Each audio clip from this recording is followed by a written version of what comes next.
Actualmente el calendario de inmunizaciones vigente de la Comunidad de Andalucía es el siguiente. Siguiendo este calendario vacunal, los adultos de 14 años en adelante, correctamente vacunados en la infancia, tendrán actualmente que recibir por parte del sistema sanitario las siguientes pautas de vacunación. A los 14 años de edad, una dosis de tétano y difteria de baja carga antigénica, completando las 5 dosis de vacunación. Y posteriormente, una última dosis a los 65 años de refuerzo. Vacunación de virus del papiloma humano en mujeres no vacunadas previamente de 14 a 18 años inclusive. Personas nacidas de 2002 a 2011. Se requieren una dosis de meningitis ACWI según la campaña de rescate de Andalucía. Se recomienda también vacunar frente al sarampión con vacuna triple vírica a las personas nacidas a partir de 1970 que cumplan las condiciones, así como la vacunación de la varicela. Se incluye también la vacunación anual de gripe a personas mayores de 65 años y vacunación a personas de 60 a 72 años nacidas entre 1951 y 1963 de neumococo. Procedemos a hablar del acto vacunal. Dentro del acto vacunal, en primer lugar, la comprobación previa, material y consentimiento. Se debe en primer lugar asegurar en todo momento que las vacunas han conservado intacta la cadena de frío de conservación, siendo completamente necesario el correcto funcionamiento de los refrigeradores y debería existir un responsable que realice el control periódico sobre la temperatura de estos, estableciendo esta entre 2 y 8 grados centígrados. Se debe también establecer un registro de la temperatura por parte del responsable, dejando constancia por escrita para el servicio de farmacología, así como la correcta colocación de las vacunas en el dispositivo. Cualquier error en el suministro, recepción o almacenamiento de estas deberá notificarse al servicio de farmacología, el cual valorará y dispondrá un plan de actuación. Los materiales indispensables para el acto de la vacunación que debemos tener en la consulta serán contenedor de material cortopunzante y material biológico. Vacunas, en el caso de que éstas no se encuentren en formato precargado y se necesite reconstrucción previa, se necesitarán agujas de carga sin filo y jeringas de 2 mililitros. Para la inyección en adultos se requerirá agujas entre 25-23G y 25-32 milímetros para la administración intramuscular o 16 milímetros en el caso de administración subcutánea. Por último, algodón, agua estéril o suero fisiológico y apósitos hipoalergénicos. En relación al consentimiento, como para cualquier técnica o procedimiento sanitario, deberemos contar con este. En el caso de la vacunación, será verbal posterior a la información de beneficios y riesgos que ésta conlleva. Dentro del acto de la vacunación, también se requiere la realización de un cribado prevacunación. Esto consiste en una pequeña anamnesis por entrevista al paciente previo al acto de administrar la vacuna, para detectar posibles contraindicaciones relativas que tengamos que posponer el acto de la vacunación o absolutas, que bajo criterios sanitarios no se deba vacunar a esa persona. Estas preguntas constan de una pequeña entrevista como puede ser: ¿está usted enfermo hoy? ¿Es alérgico a algún medicamento, vacuna, látex? ¿Ha tenido alguna reacción importante a alguna vacuna? Con esto podemos detectar situaciones en las que bajo criterios sanitarios se debe posponer el acto de la vacuna o haya una contraindicación absoluta en el que no se deba administrar un preparado de vacuna. Una vez realizado el cribado de prevacunación, podemos ver situaciones en las que tengamos que posponer la vacunación o no se deba realizarla. Las únicas contraindicaciones absolutas para la administración de la vacuna son una reacción anafiláctica a dosis previas o algún componente conocido, o la encefalopatía de origen no conocido 7 días después de la inmunización con un componente de toferina, lo cual contraindica las dosis posteriores de esta. Entre las contraindicaciones temporales, en cuyo caso la actuación correcta sería la demora del acto de vacunación, se encuentra el embarazo en el caso de vacuna de virus vivo, inmunodepresión e inmunosupresión. Y la fiebre mayor a 38 grados o procesos infecciosos no contraindica la vacunación, si bien es conveniente demorar esta hasta la recuperación del proceso febril. En el caso del paciente que se someta a una transfusión de hemoderivados o trasplante de precursores hematopoyéticos, se deberá posponer cierto tiempo la vacunación, al igual que aquellos usuarios en tratamiento con corticoides que superen los 2 miligramos por kilo al día. Se puede administrar en una misma consulta las vacunas que se requieran, no interactuando estas en la inmunidad que generan, a excepción de la vacuna de la cólera y la fiebre amarilla, en las cuales no se pueden coadministrar. De mismo modo, no se requiere esperar un mínimo intervalo entre la administración en fechas diferentes de diferentes vacunas, a excepción de las vacunas de virus vivos atenuados, es decir, triple vírica, varicela y fiebre amarilla, que en el caso de no ser administradas en una misma consulta, se requiere una separación mínima de 28 días entre ellas para la siguiente vacunación. A la hora del acto de la vacunación se hace imprescindible el registro correcto de las vacunas administradas en el sistema, actualmente digital, que incluye, además de la notificación de incidentes y errores, las modificaciones en el calendario vacunal correspondiente. Es de buena práctica clínica la verificación antes del acto de administración de 7 momentos, los cuales son el paciente correcto, que sea la edad correcta, la vacuna correcta, la dosis correcta, la vía de administración correcta, condiciones correctas de la vacuna, es decir, empaquetado original y mantenimiento correcto de la cadena de frío y conservación que antes hemos explicado, y correcto registro de estas. Es importante asegurar el registro de la vacuna antes del acto de administración y no tras este, siendo una medida de seguridad más ante los posibles errores. En el acto de administración de la vacuna se llevará a cabo en el adulto mediante una inyección intramuscular o subcutánea en deltoide o cara posterior del músculo tríceps respectivamente. Las vacunas son de los productos sanitarios más seguros, aunque no exentos de reacciones adversas. Las más comunes tras la vacunación son las reacciones de inflamación o dolor local en el lugar de punción, como reacciones locales, o como reacciones sistémicas los cuadros de febrícula y malestar general. Son reacciones sin importancia, innecesarias en su registro o comunicación y fácilmente tratables. La evidencia clínica deja clara que no se aconseja el uso de paracetamol, ibuprofeno o ningún AINE de manera profiláctica a estas. Otras reacciones menos comunes son los síncopes, los cuales en la mayoría de casos se tratan de estímulos vasovagales relacionados con el estrés o el miedo. Las reacciones anafilácticas son extremadamente raras, aunque potencialmente fatales, por lo que se hace necesaria su detección precoz.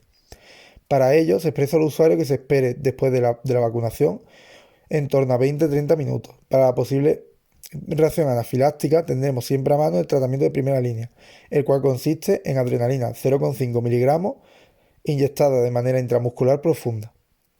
La evidencia científica deja constancia de la no relación causa-efecto entre ningún tipo o componente de inmunización con el autismo, patologías como pueden ser cáncer o afecciones cardiopulmonares o la muerte súbita. Y cualquier tipo de reacción adversa manifestada en el usuario debe ser notificada y comunicada al servicio de farmacovigilancia.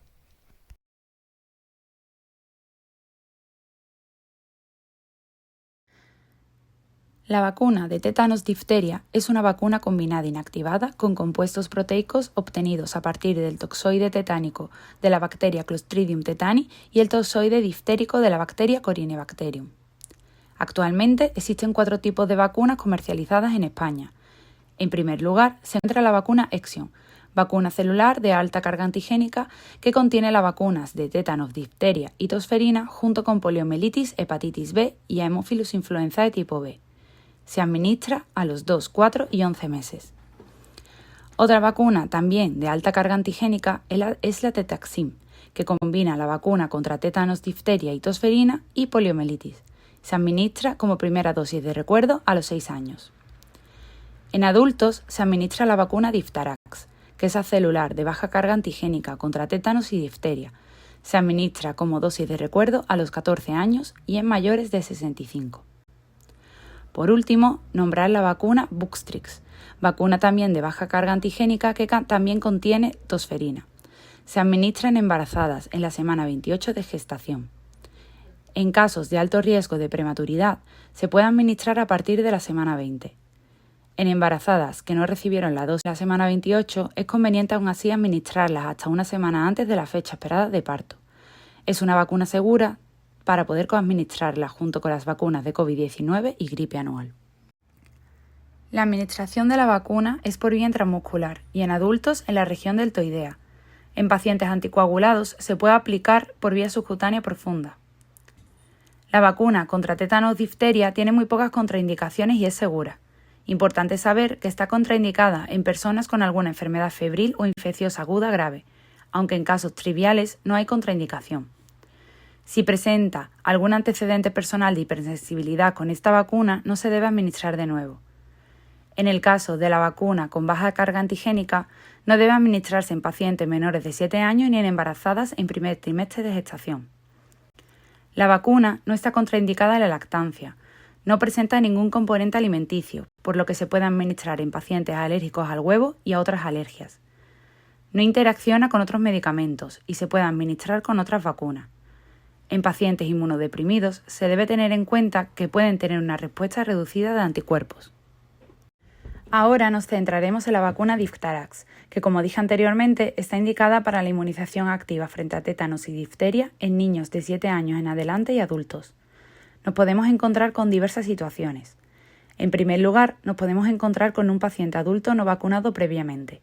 En ese caso, se administrará una primera dosis en una fecha establecida, una segunda al mes 2 meses después de la primera dosis y una tercera dosis a los 6-12 meses después de la segunda dosis. La primovacunación da una protección de 10 años si están correctamente administradas. Si un paciente no completó la primovacunación, se contabilizará cualquier dosis administrada con anterioridad y que se encuentre correctamente documentada. No es necesario reiniciar la pauta de vacunación, independientemente del tiempo transcurrido entre dosis. Se seguirán las pautas de vacunación con 3 dosis siguiendo los intervalos mínimos referidos anteriormente. En los casos en los que un paciente adulto haya completado la primovacunación pero no las dosis de recuerdo, se administrarán 2 dosis, con un intervalo de 10 años hasta completar las 5. En cuanto al intervalo mínimo entre dosis de primovacunación y dosis de recuerdo, debe ser en un intervalo mínimo de 12 meses entre la tercera dosis de primovacunación y primera dosis de recuerdo. A continuación, nos centraremos en la profilaxis en el caso de heridas. Una herida potencialmente tetanígena es aquella herida o quemadura que sea punzante, contaminada con cuerpo extraño, con pérdida de tejido desvitalizado, con fracturas abiertas asociadas, mordeduras, por congelación, que requieran una intervención quirúrgica y que ésta se demore más de 6 horas, o que sean heridas asociadas a sepsis. Es importante tener en cuenta la cinética de la respuesta inmunológica tras una dosis de recuerdo frente al tétanos. El tiempo medio de respuesta al toxoide tetánico son aproximadamente 7 días. La vacuna administrada en el momento de la herida puede no reforzar la inmunidad de forma suficientemente rápida como para proteger durante el periodo de incubación del tétanos, por lo que habrá que administrar inmunoglobulina para protección de forma inmediata en las heridas tetanígenas de alto riesgo. La coadministración de vacuna e inmunoglobulina se deberán administrar en diferentes localizaciones. En los casos en los que haya pasado más de 24 horas, pacientes con peso mayor a 90 kilos y heridas de alto riesgo de contaminación, se deberá duplicar la dosis de inmunoglobulina. La administración de vacuna y o inmunoglobulina frente a la profilaxis de heridas se recoge en la siguiente tabla. En los casos de heridas limpias no es necesario administrar profilaxis, salvo en 2 situaciones.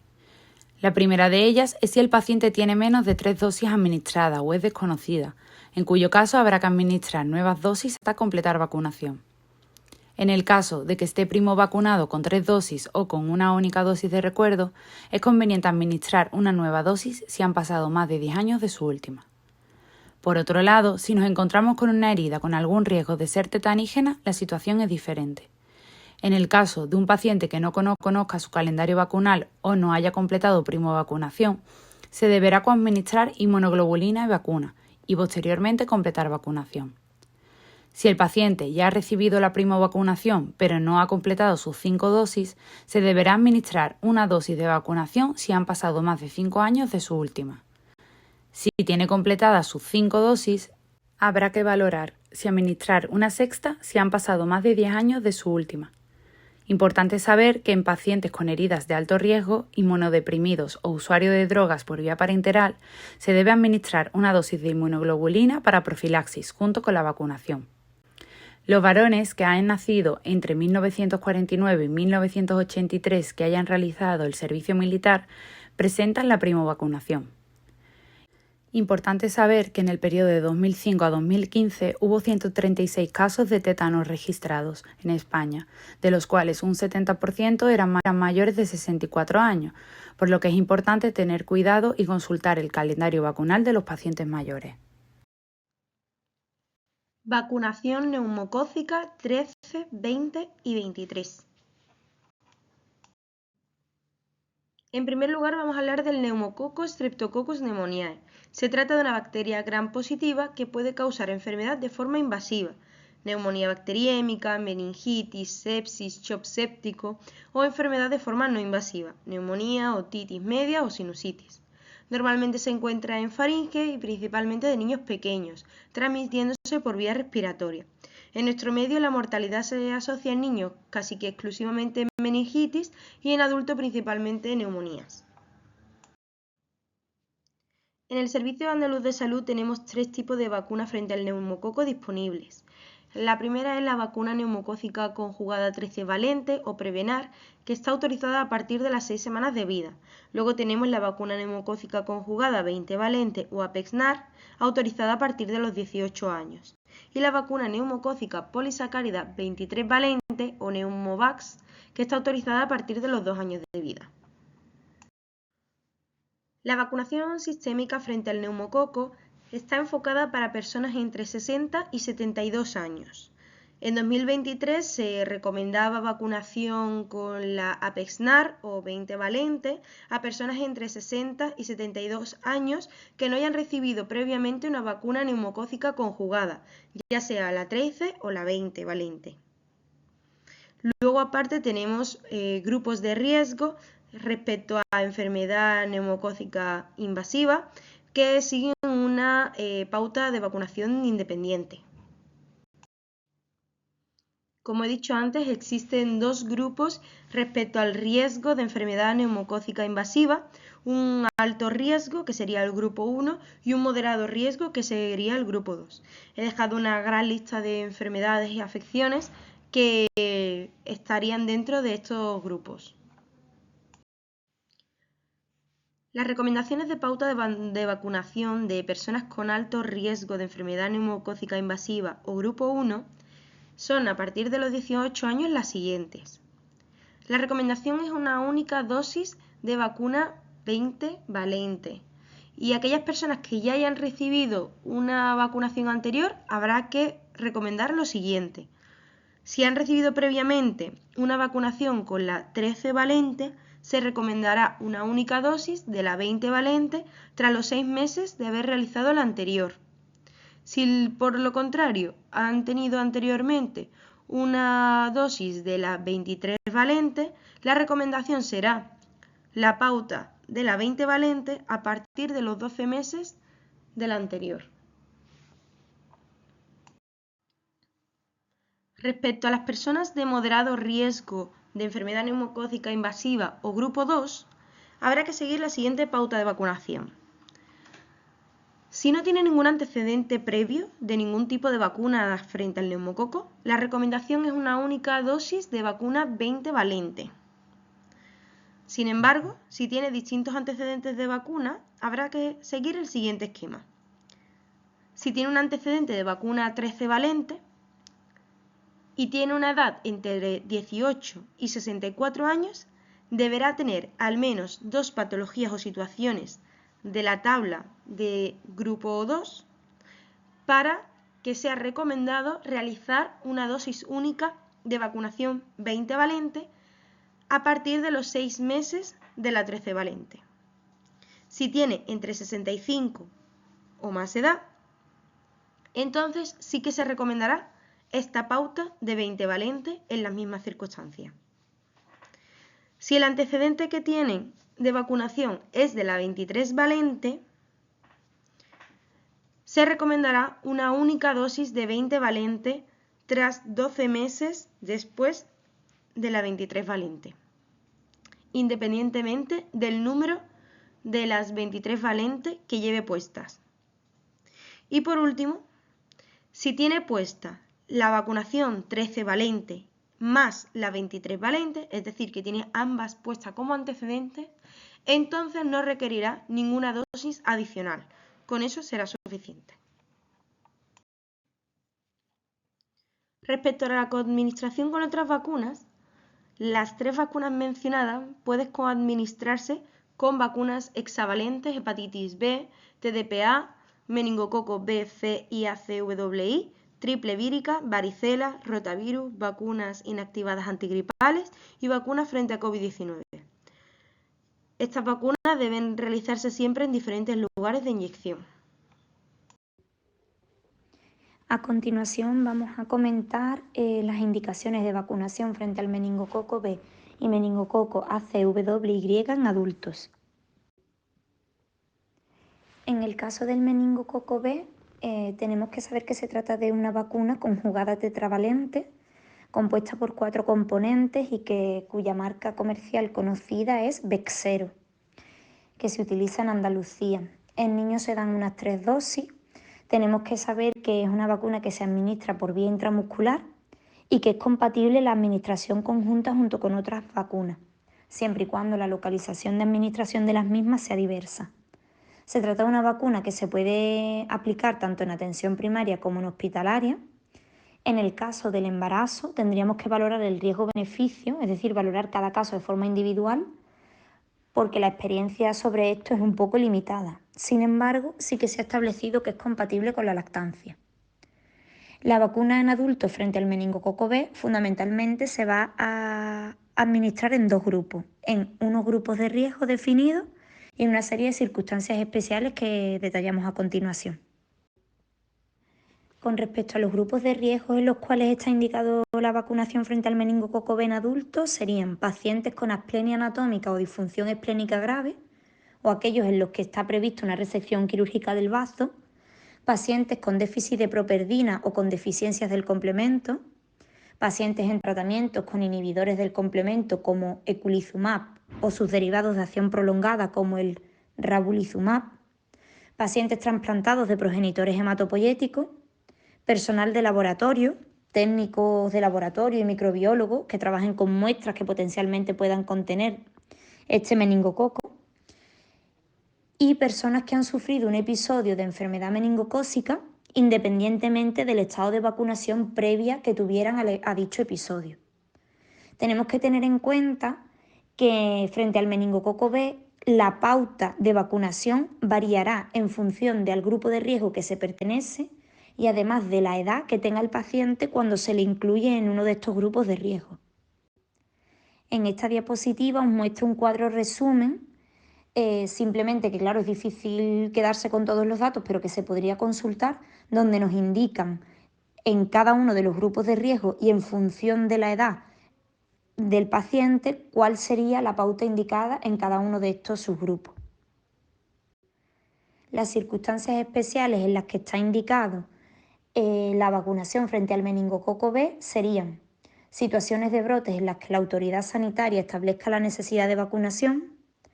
En el contexto de estos brotes, los pacientes que forman parte de los grupos de riesgo antes descritos se recomienda que se administre una dosis de recuerdo, con un intervalo de al menos 1 año con la dosis anterior, pero a veces incluso se puede valorar hacerlo si la anterior fue hace unos 6 meses. En casos de contactos cercanos con un caso esporádico de enfermedad meningocócica por serogrupo B, solo en el caso de que sean pacientes que forman parte de los grupos de riesgo. Y en cuanto a los viajeros internacionales, no hay recomendaciones definidas, salvo situaciones epidémicas o exigencias de algunos países que lo establecen, por ejemplo, si se va a formar parte o se va a convivir en ciertos centros residenciales o universitarios. En estos casos, la pauta de vacunación serían 2 dosis con intervalos de al menos 1 mes. En el caso de la vacuna frente al meningococo ACWY, es conocida por la marca Nimenrix. Se trata de una vacuna conjugada tetravalente y se administra por vía intramuscular, al igual que la del meningococo B, también se puede administrar de forma conjunta, siempre y cuando la localización sea diversa. Puede indicarse tanto en atención primaria como hospitalaria.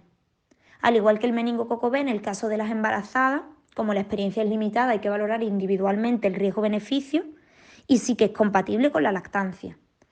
En los viajes internacionales, los pacientes que la precisen deberán acudir para vacunarse al centro de vacunación internacional.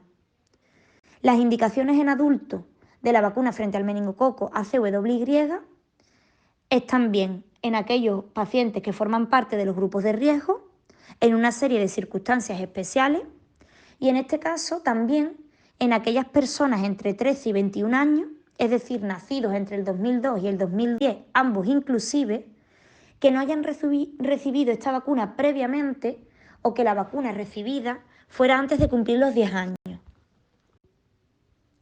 Los grupos de riesgo en los que está indicada la vacunación frente al meningococo ACWY son, muchos de ellos coinciden con los del meningococo B, pacientes con asplenia anatómica o disfunción esplénica grave, pacientes con déficit de properdina o deficiencias del complemento, pacientes en tratamiento con el inhibidor del complemento eculizumab o sus derivados de acción prolongada como rabulizumab, trasplantados de progenitores hematopoyéticos, y en este caso, en el del meningococo ACWY, se incluyen también las personas con infección por VIH. En este caso, esta vacuna se deben administrar 2 dosis con un intervalo de 8 semanas y una tercera dosis de recuerdo a los 5 años. En el caso de las circunstancias especiales en las que está indicada la vacunación frente al meningococo ACWY, sería personal de laboratorio que pueda estar expuesto a muestras que potencialmente puedan contenerlo, personas que han sufrido un episodio de enfermedad meningocócica, independientemente del estado de vacunación previo al episodio, en situaciones de brotes en las que la autoridad sanitaria establezca la necesidad de vacunación, contactos cercanos de un caso de enfermedad meningocócica confirmadas por serogrupos A, C, W o Y que no estuvieran previamente vacunados, y viajeros que se dirijan a zonas epidémicas o hiperendémicas de meningitis y que vayan a mantener un contacto estrecho con la población, sobre todo en países de la zona subsahariana, en épocas secas, y también son obligatorias en Arabia Saudí a todos los peregrinos que visiten la Meca. También en aquellas personas entre 3 y 21 años, nacidos entre el 2002 y 2010, ambos inclusive, que no han recibido esta vacuna previamente o la dosis recibida haya sido antes de cumplir los 10 años, como hemos descrito previamente. Esto es una campaña para cubrir pacientes que pudieran quedarse sin recibir las dosis adecuadas durante estos años. En estos casos, las dosis a administrar sería una única dosis única del meningococo ACWY.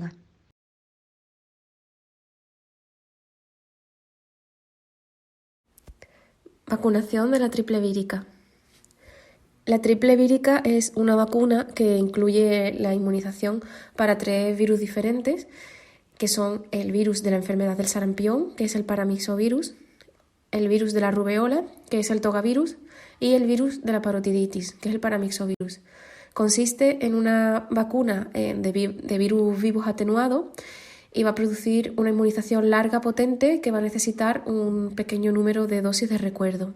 Actualmente en nuestro sistema la vacuna que se está empleando es la MMR Vaxpro. La indicación de vacunación en los adultos sanos actualmente está indicada como rescate en personas que no estén inmunizadas. Esto es, personas que cumplan a la vez la condición de no haber pasado la enfermedad del sarampión o que no tengan certeza de haberla pasado, sumado a la condición de que no esté vacunada o desconozca estarlo con las 2 dosis de la triple vírica. Esto se da en personas nacidas a partir de 1970, que cumplan, como ya he dicho, las 2 condiciones a la vez. En el caso de necesitar esta vacunación de rescate, van a administrarse 2 dosis con un intervalo mínimo entre estas dosis de 4 semanas. En el caso de haber recibido una dosis de triple vírica, se va a administrar únicamente una dosis de triple vírica, con estas 4 semanas, como hemos dicho, entre las 2 dosis. Por otra parte, hay que mencionar que la triple vírica en la población adulta está contraindicada en personas inmunodeprimidas y en embarazadas. Y además también está contraindicada en alérgicos a neomicina y gelatina, pero no está contraindicada en alérgicos al huevo. En cuanto al embarazo, se debe evitar el embarazo también en las 4 semanas posteriores a la administración de cualquier dosis de triple vírica.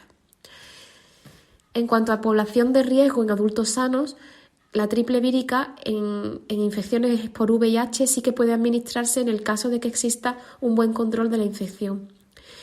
Y también hay que tener en cuenta que al realizar un Mantux, la triple vírica pues interfiere con él generando falsos negativos en el Mantux, por lo que de ser necesario se recomienda hacer el Mantux el mismo día de la vacunación o bien ya tras esperar 4 a 6 semanas de la administración de la vacuna. También es necesario mencionar que no es necesario hacer serología de sarampión para indicar la vacunación con la triple vírica. Por último, en cuanto a la vacunación con la triple vírica, hay que mencionar 3 situaciones especiales. La primera de ellas es cómo sería en el caso de la administración concomitante con otras vacunas. Bueno, pues la triple vírica sí que puede administrarse a la vez que otras vacunas.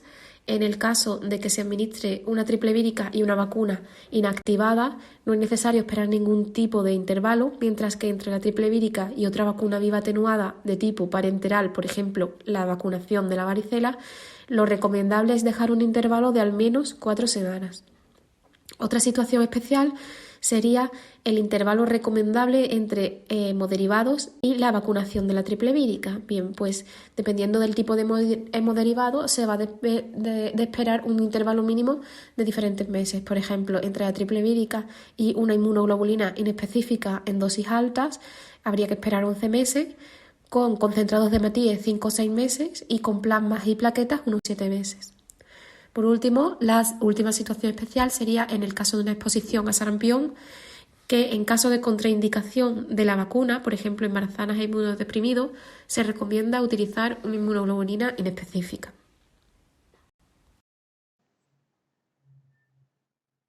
Vacunación varicela zóster. Herpes zóster.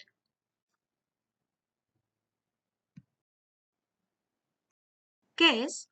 El herpes zóster es una enfermedad que se produce por la reactivación del virus varicela zóster. Presenta una baja mortalidad, pero sus complicaciones constituyen un importante problema, sobre todo en aquellas personas inmunodeprimidas. Indicaciones de la vacuna. En España, por ficha técnica, tiene autorizado su uso para la prevención del herpes zóster y la neuralgia posherpética en adultos a partir de los 50 años y en aquellos adultos a partir de 18 años que tienen condiciones de base con un mayor riesgo de herpes zóster.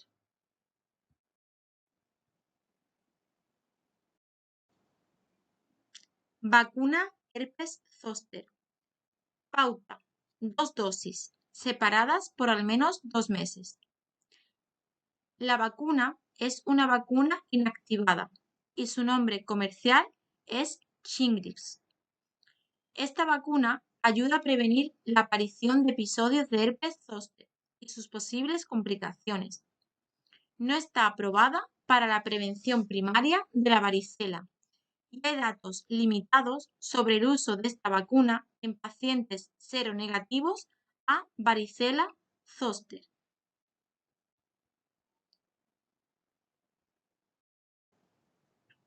Vía de administración. La vacuna Shingrix se administra por vía intramuscular, preferiblemente en el músculo deltoides. Coadministración con otras vacunas. La vacuna Shingrix puede administrarse en el mismo acto vacunal con otras vacunas.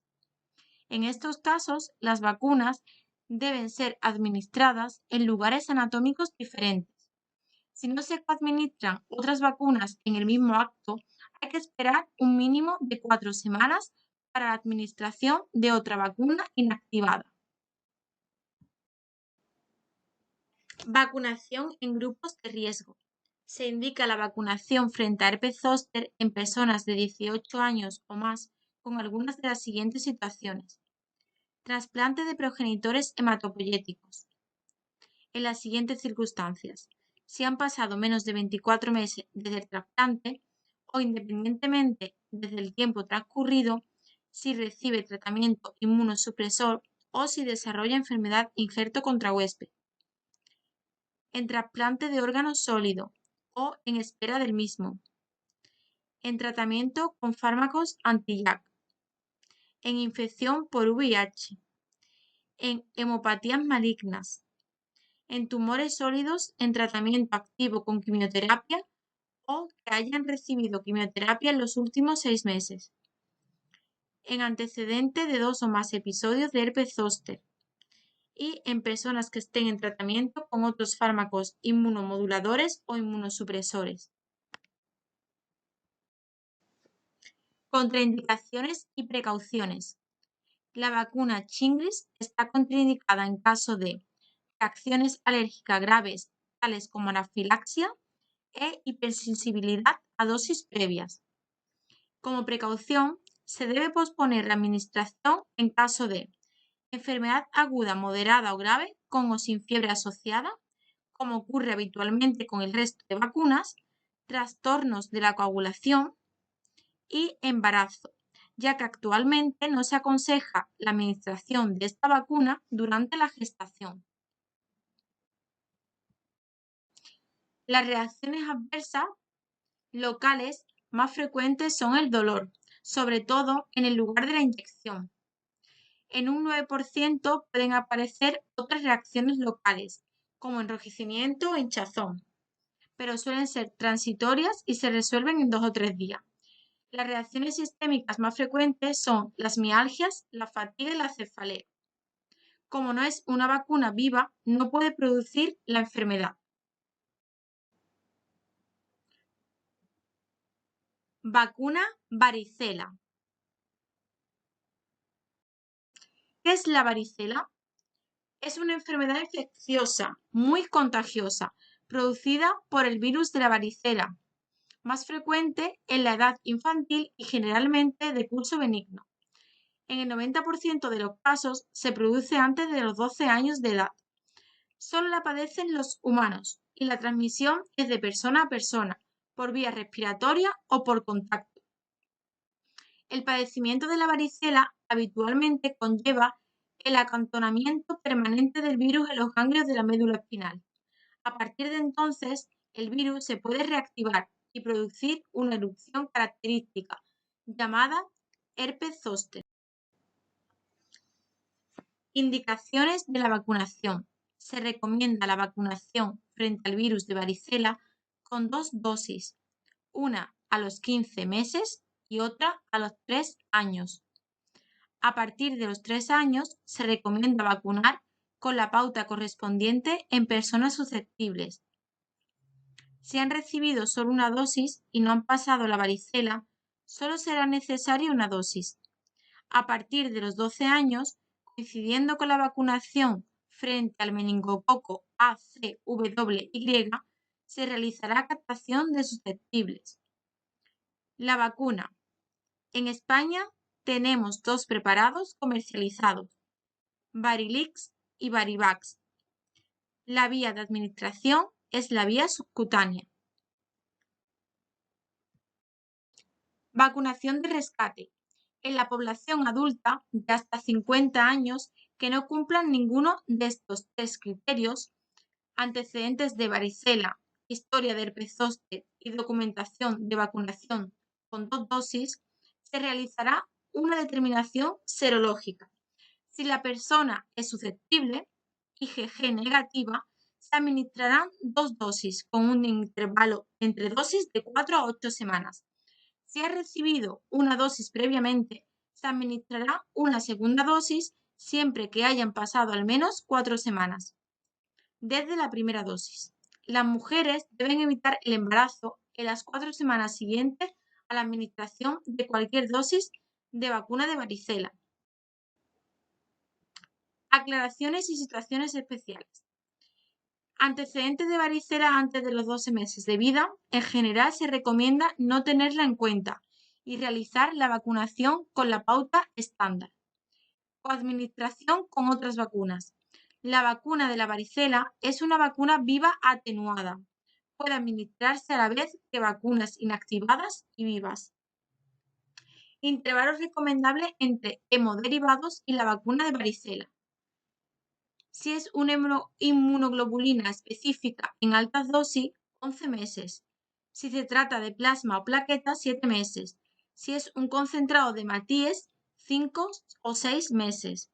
No se puede administrar en embarazadas ni en inmunodeprimidos. Buenas, soy Esperanza y voy a hablar sobre la vacuna del virus del papiloma humano. Posteriormente vamos a hacer una breve definición del virus, vamos a hablar los diferentes tipos de virus que nos encontramos, vamos a hacer unas pequeñas pinceladas sobre las novedades que nos encontramos en la vacunación en 2023. Posteriormente vamos a dar unos motivos el por qué se tienen que vacunar los varones y vamos también a comentar otras situaciones en las que está incluida la vacuna del virus de papiloma humano. Y finalmente vamos a comentar la vacuna que se utiliza. El virus del papiloma humano es un virus que infecta a la mayoría de las personas en algún momento de su vida. Habitualmente es de transmisión sexual, siendo esta la infección más frecuente y puede infectar tanto mucosa como piel. Con respecto a los tipos de virus que nos encontramos, nos podemos encontrar unos virus de altos riesgos, que son el 16 y el 18, que son los que causan un 70% de enfermedades. Posteriormente nos encontramos los virus de bajo riesgo, que son los que causan los condilomas, las verrugas genitales, que son el 6 y el 11. El virus puede producir cáncer en otras localizaciones diferentes al cuello de útero, como por ejemplo el ano, la boca, la faringe, la laringe, la vagina, la vulva, el pene y el escroto. Las características más negativas de este virus es que puede producir cáncer, pero la buena noticia es que la podemos prevenir con la vacuna. Con respecto a las novedades que nos hemos encontrado en 2023, es que desde enero los chicos de 12 años, o sea, los nacidos en 2011, se pueden vacunar. Y en 2024 se vacunarán los nacidos en 2012 y así respectivamente. ¿Y por qué se deben de vacunar los chicos? Pues los chicos se deben de vacunar porque con ello ayudamos a prevenir que se infecten del virus del papiloma humano, que infecten a otras personas, que desarrollen el cáncer por el virus del papiloma humano, porque como anteriormente hemos dicho, no solo afecta al cuello del útero, sino también puede afectar al ano, al pene, al escroto, la boca, la faringe y la laringe. Y además podemos prevenir el desarrollo de verrugas genitales. Hay un número importante de casos de cánceres relacionados con el virus del papiloma humano en varones, sobre todo orofaringe y cavidad oral.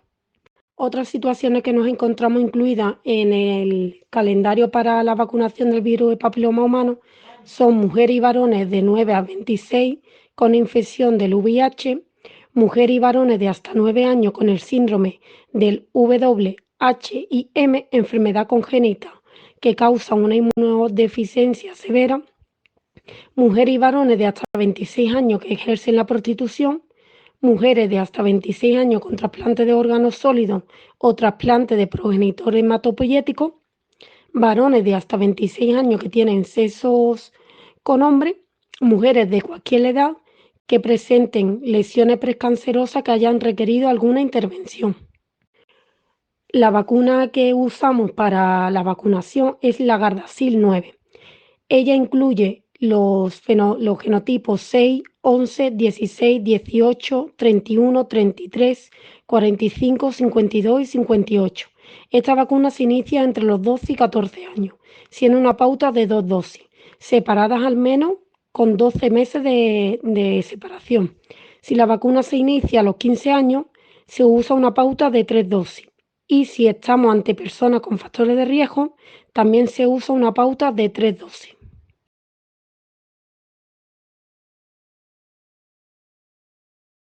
Ahora vamos a pasar a hablar a la vacuna frente a gripe y COVID.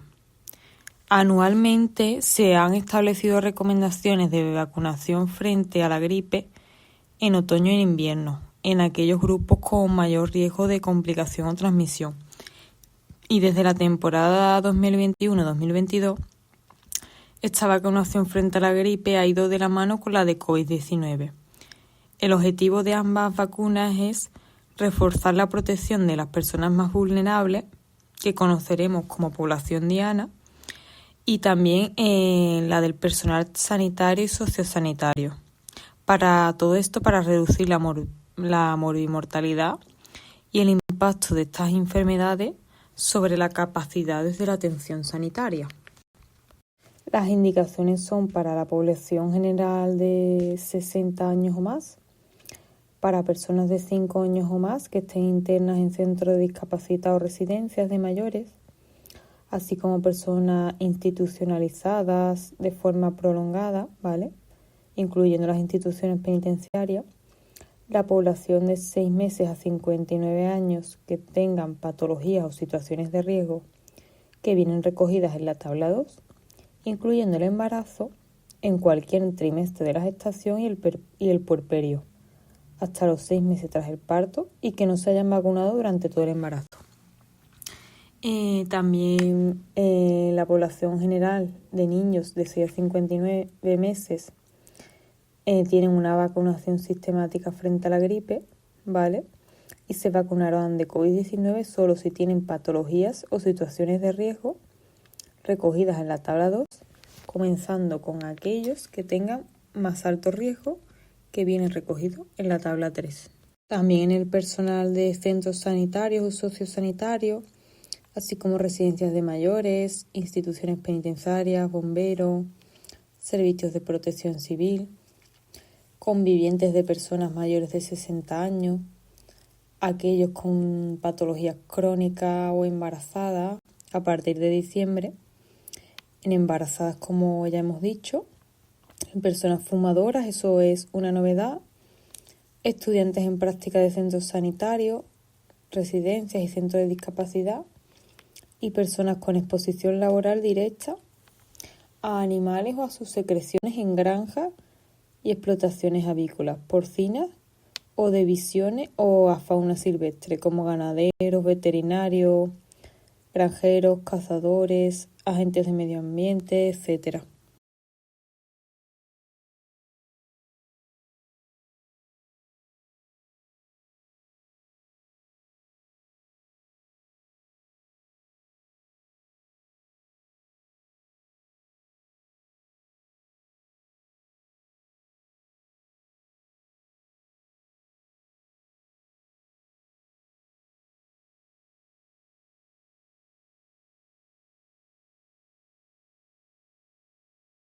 Después, la vacuna de la gripe son vacunas tetravalentes que incluyen las cepas A y las cepas B.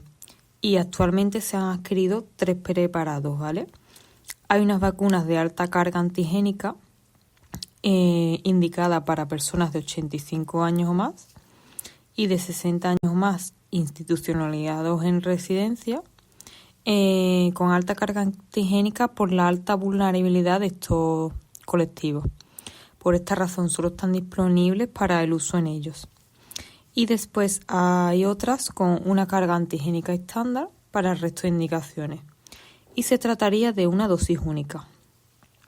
La vacuna de COVID-19 se trata de la vacuna monovariante de Ómicron, que se administrará una dosis a la población diana de la tabla 2, independientemente del número de dosis recibida con anterioridad, al menos 3 meses desde la última vacunación de COVID o infección por COVID.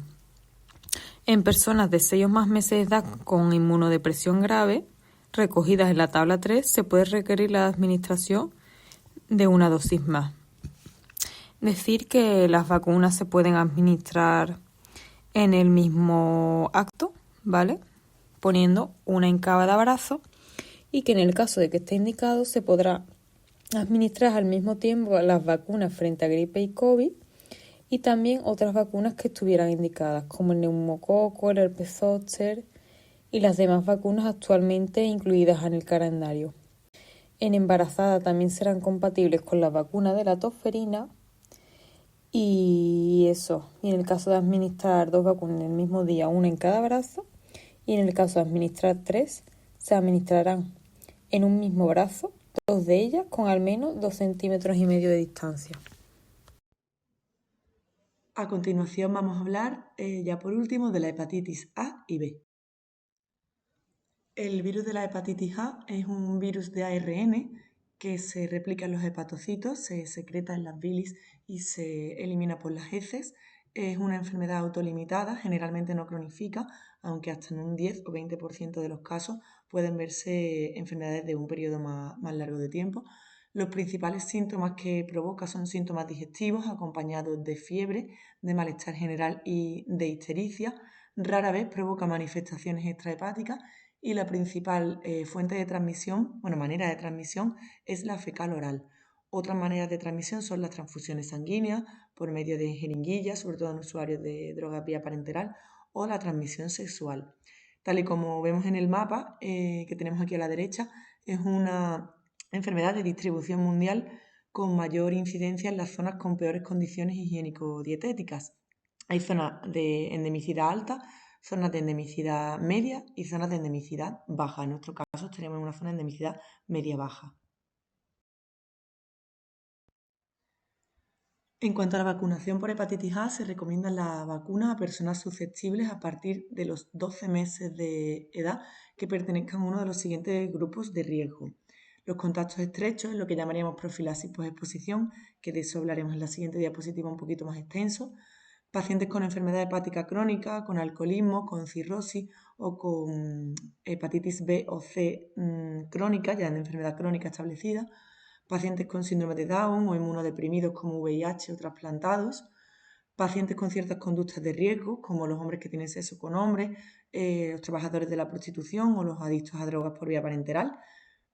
Se recomienda también en viajeros a zonas de alta endemicidad, al menos 2 semanas antes del viaje hay que poner la vacuna, y personas que tienen riesgo ocupacional, como podrían ser los sanitarios, trabajadores de guardería, servicios públicos esenciales como policías, bomberos, trabajadores de aguas residuales, con primates o manipuladores de alimentos. En cuanto a las características de la vacuna, la pauta son 2 dosis, intramuscular, habitualmente en el deltoides, en personas mayores de 12 meses y cada dosis debe de estar separada al menos 6 meses. Se tiene en cuenta que dosis puesta, dosis que cuenta, ¿vale? Independientemente del tiempo que haya pasado entre una y otra, siempre y cuando se tenga constancia de que se ha puesto. Pero si hay menos de 6 meses entre la primera dosis y la segunda dosis no sería válida, por lo que al menos tiene que haber 6 meses entre cada dosis.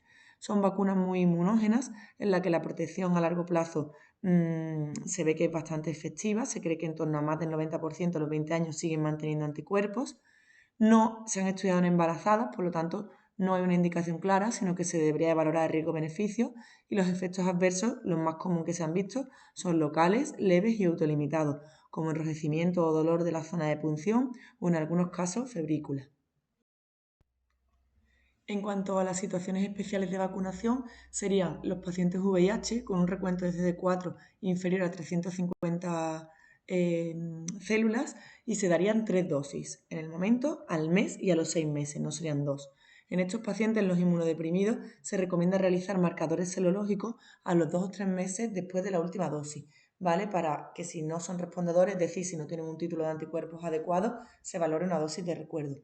Hay que mencionar también que existe una vacuna conjunta de la hepatitis A y de la hepatitis B, que serían 3 dosis, pero que no se recomienda en casos de inmunodeprimidos, porque tienen mayor respuesta a una vacuna monovalente de la hepatitis A. Y en cuanto a la profilaxis posexposición que decíamos en la diapositiva anterior, lo indicado es la pauta de vacuna en las primeras 2 semanas posterior a la exposición. Se vacunan a los niños sanos de 12 meses o más, y lo indicado es eso, 14 días antes de que se cumplan los 14 días tras la exposición.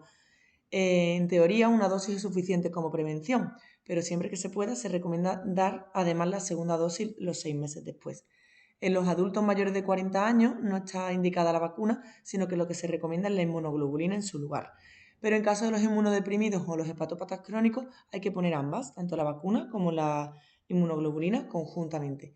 Y en caso de brotes se indica la vacunación de los manipuladores de alimentos del establecimiento del caso índice, y además también a los consumidores de dichos alimentos, lo antes posible, para intentar alcanzar una cobertura del 70% o más. Ahora vamos a hablar del virus de la hepatitis B, que es un virus de ADN. Este virus puede causar una enfermedad aguda o crónica. Lo más frecuente es que sea un virus que te provoque una infección crónica, y además evoluciona a cirrosis y a hepatocarcinoma.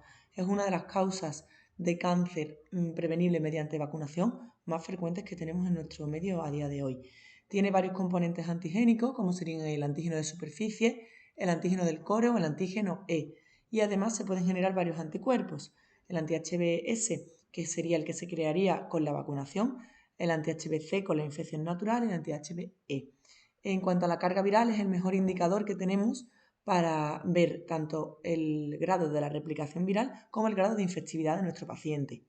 Es un virus que solo afecta a humanos, el reservorio principal son personas con infección crónica, por lo tanto la única prevención que tenemos es la inmunización, ¿vale? La transmisión más frecuente, la manera de transmisión más frecuente es la transmisión sexual, el contacto con sangre y con fluidos infectados por el virus y la transmisión perinatal. Se estima que cada año hay 1,5 millones de casos nuevos en todo el mundo. Hay zonas de endemicidad alta, tal y como vemos en el mapa, en donde la principal transmisión es la perinatal, zonas de endemicidad intermedia con transmisión horizontal precoz y la zona de endemicidad baja, en la que las principales vías de transmisión serían la sexual y mediante adultos adictos a drogas por vía parenteral. Como hemos comentado, la única prevención más efectiva es la inmunización, además del control de la sangre y de los hemoderivados y, por supuesto, evitar las infecciones de transmisión sexual. En cuanto a la vacunación por virus de la hepatitis B, en España actualmente tenemos tanto vacuna como inmunoglobulina. Ahora nos vamos a centrar a hablar de la vacuna. Es una vacuna de virus inactivado que está dentro del calendario de vacunación sistemática desde 1994. Se pone a los 2, a los 4 y a los 11 meses de edad. Lo de más menos recién nacidos quiere decir que en función de cómo sea el antígeno de superficie de la madre, se vacuna o no a los recién nacidos. Si es positivo o si es desconocido, se vacunaría. Y entonces esos niños tendrían 4 dosis de vacuna en el momento del nacimiento y posteriormente, como todos los niños, a los 2, a los 4 y a los 11 meses de edad. Es una pauta de 3 dosis a los 0, 1 y 6 meses de diferencia, vía intramuscular. Y existen varias presentaciones comercializadas en España. La monocomponente, la bivalente junto con la hepatitis A, que hemos hablado previamente, o la hexavalente, que es la que actualmente se pone en el calendario sistemático de vacunación. Son vacunas muy efectivas con una alta tasa de inmunización y a un paciente se le considera inmune si tiene títulos de IgG anti-HBs mayores o iguales a 10, al menos un mes después de la última dosis de vacunación. Los efectos adversos habitualmente son locales, son autolimitados y son muy leves. Los que hemos hablado previamente, enrojecimiento de la zona, febrícula, dolor local, lo normal con una vacuna. En los pacientes no vacunados previamente se inicia la pauta de estas 3 dosis que hemos dicho de 0, 1 y 6 meses a cualquier edad. Y además existe una pauta acelerada y una pauta superacelerada de 4 dosis a los 0, 7, de 21 a 30 días y 12 meses para los adultos. Para lo hablaremos más adelante. Los grupos de riesgo para la vacunación de la hepatitis B que no lo hayan tenido previamente en el calendario vacunal o haya cualquier situación especial serían los siguientes: los contactos sexuales y los convivientes de alguien con un antígeno de superficie positivo, en la profilaxis posexposición, los pacientes con enfermedad renal crónica que estén en diálisis o en prediálisis, los hepatópatas crónicos, los trasplantados con síndrome de Down, pacientes con VIH o recientemente diagnosticados de una infección de transmisión sexual, los inmunodeprimidos en general. También los pacientes que reciban hemoderivados de forma continua o en pacientes con angioedema hereditario, porque se someten a tratamientos con plasma de forma periódica. A pacientes con conductas de riesgo, ya sean conductas de riesgo sexual, adictos a drogas de vía parenteral, internos en instituciones penitenciarias o en centros psiquiátricos o inmigrantes. También los viajeros a zonas de alta endemicidad y a pacientes con riesgo ocupacional, como los sanitarios, los trabajadores de las cárceles o de ciertos centros psiquiátricos y de inmigrantes, los trabajadores de servicios públicos esenciales y también los tatuadores, porque están muy en continuo contacto con sangre y con fluidos de la gente. En cuanto al control serológico post-vacunación, no está indicado en personas sanas y sin riesgo, ¿vale? Pero si tenemos una persona con riesgo elevado de hepatitis B o, por ejemplo, un inmunodeprimido, sí podríamos hacerle el control serológico 1 o 2 meses tras completar la pauta de vacunación completa. En ese caso, si obtenemos niveles de anticuerpos superiores a 10, se considera que el paciente está inmunizado, por lo tanto no habría que hacerle más controles, pero si tiene unos anticuerpos menores a 10 tenemos 2 pautas, 2 modos de actuación a partir de ese momento. La pauta 1 es darle una dosis más de la vacuna, repetir el control serológico 1 o 2 meses después. Si con esa única dosis ya tiene anticuerpos superiores a 10, se considera inmunizado, pero si sigue siendo menores de 10 los niveles de anticuerpos, se le dan las otras 2 dosis que le quedan de vacuna y se completa una segunda dosis una segunda serie de vacunación antes de volverle a ver los niveles de anticuerpos. La segunda pauta, es decir, la segunda alternativa, sería darle las 3 dosis, es decir, una segunda serie de vacunación completa y posteriormente hacerle la serología 1 o 2 meses después. La diferencia es que en una se da una dosis y se comprueban los anticuerpos y que en la siguiente se dan directamente las 3 dosis antes de volver a repetir los anticuerpos. Si se hace la serología y se ve que siguen siendo menores de 10, es que son pacientes no respondedores. En esos pacientes no se dan más dosis de la vacuna de hepatitis B, ¿vale? Si se exponen a una situación de riesgo, lo que se valoraría sería administrarles la inmunoglobulina. Los pacientes que serían subsidiarios de hacer este control serológico por vacunación serían los pacientes con riesgo de hepatitis elevado, que son los que vemos aquí a la derecha en nuestro esquemita. Pacientes en hemodiálisis con exposición al virus de la hepatitis B, ya sean contactos domiciliarios, los recién nacidos de las madres con un antígeno de superficie positivo, exposición accidental, profesional o contacto sexual, y también en inmunodeprimidos, como hemos dicho. Por último, vamos a hablar de las situaciones especiales de vacunación. La primera que vamos a hablar es la de los hijos de madres con serología positiva. En caso de serología positiva, se pone la inmunoglobulina y la primera dosis de vacuna al recién nacido dentro de las primeras 12 horas de vida y posteriormente se completa la dosis a los 2, 4 y 11 meses de edad, como en todos los niños normales. Bueno, en situaciones normales. En caso de una serología desconocida de la madre, se le pone al niño dentro de las primeras 12 horas la inmunoglobulina y se investiga la serología de la madre. Si sale positiva, ya se le pone también la primera dosis de vacuna en las primeras 72 horas y a los 2, 4 y 11 meses la vacunación sistemática normal. En inmunodeprimidos o dializados, como hemos dicho en la diapositiva anterior, si son candidatos a realizar controles serológicos periódicos, sobre todo si tienen un riesgo elevado de contraer la hepatitis B. En la exposición accidental al virus de la hepatitis B, se debe de investigar el estado vacunal de la persona que ha sufrido la exposición a la hepatitis B, porque si no está vacunado hay que iniciar inmediatamente la dosis de vacunación. En cualquier caso, si no esté vacunado, se pone la inmunoglobulina en ese momento. Si no está vacunado, se pone conjuntamente la inmunoglobulina y la primera dosis de la vacuna. También hay que mencionar que existen pautas de vacunación acelerada en los casos en los que se requiera tener a la persona vacunada cuanto antes, protegida cuanto antes. Se pondrían a los 0, 1 y 2 meses, con una última dosis de refuerzo a los 12 meses de la primera. Además tenemos una pauta superacelerada para situaciones en las que se necesite una inmunización en un plazo todavía más corto de tiempo. Serían 4 dosis a los 0, 7 y 21 días. Y por último, una cuarta dosis final de recuerdo a los 12 meses. Y por último, en los pacientes celíacos se ha visto que la asociación que la positividad del HLA-DQ2 se asocia a una menor inmunización de la vacuna. Por lo tanto, estos pacientes necesitan hacerse controles serológicos postvacunales y valorar la revacunación si son no respondedores con 3 dosis. Pero es importante que lleven al menos un año de dieta sin gluten porque así son más respondedores a la vacuna.